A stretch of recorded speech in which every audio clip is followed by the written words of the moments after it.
Mayroon namang nilinaw ang COMELEC hinggil sa mga napapabalitang pag-atras ng ilang mga kakandidato para sa nalalapit na midterm elections. Samantala nakapag-imprenta na ng milyong-milyong balota ang COMELEC nitong nakaraang mga araw.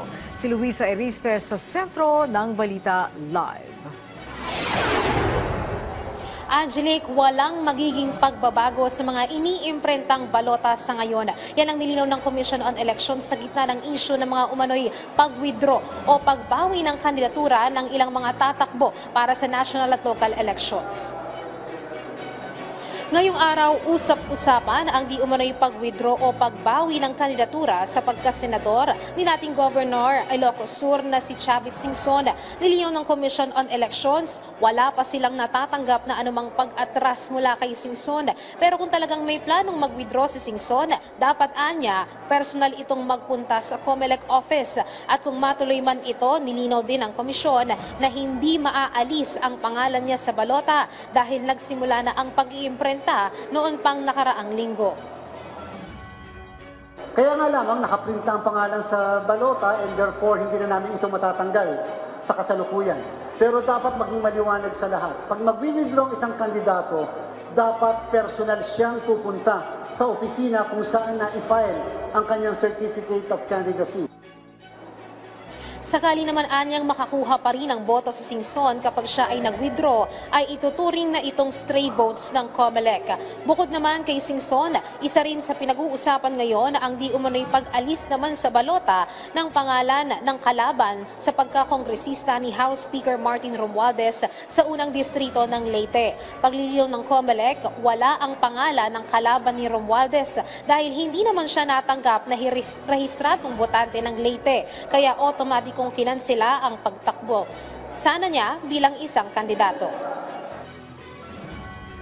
Yung po kasing nabanggit na isang kandidato ay lumipat mula Sampaloc, Manila papuntang Tacloban City. At ito po'y na-question sa Election Registration Board at kung hindi tayo nagkakamali, kalaunan kahit sa korte. At yung po'y naging final and executory yung decision ng korte. Dahil naman dito, sa ngayon, status quo o wala pa ring pagbabago sa balota na iniimprenta sa National Printing Office.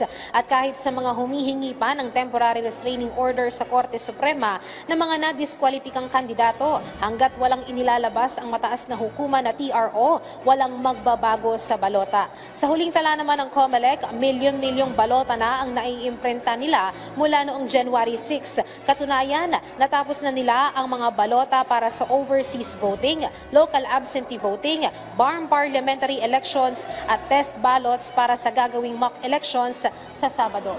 Angelique, mabanggit ko na rin, nandito tayo ngayon sa Biñan, Laguna, kung saan kani-kanina lang ay nagsagawa naman ng testing ang Commission on Elections kasama ang DICT at pati na rin ng isang international company para naman sa trusted build ng mga automated counting machines at pati na rin ng canvassing system.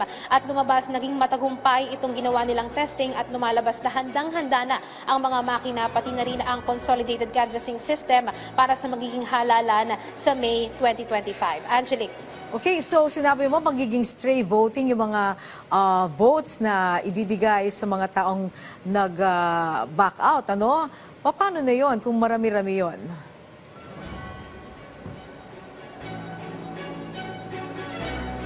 Angelique, base kasi sa sinabi ng COMELEC ay lumalabas nga na kapag hindi nila pwedeng bawiin yung mga pangalan na naiimprenta na ngayon sa balota at hindi ito basta-bastang proseso lamang. Kaya kung sakali mang may mag-withdraw o umatras sa kanyang kanyang kandidatura ay hindi ito matatanggal yung pangalan. Kung may boboto man ay stray votes automatically, hindi yun bibilangin. Pagdating sa canvassing, lalabas man na may boto ay hindi ito bibilangin dahil nga lalabas na hindi naman sila isang kandidato. Angelique. Okay, maraming salamat, Luisa Erispe.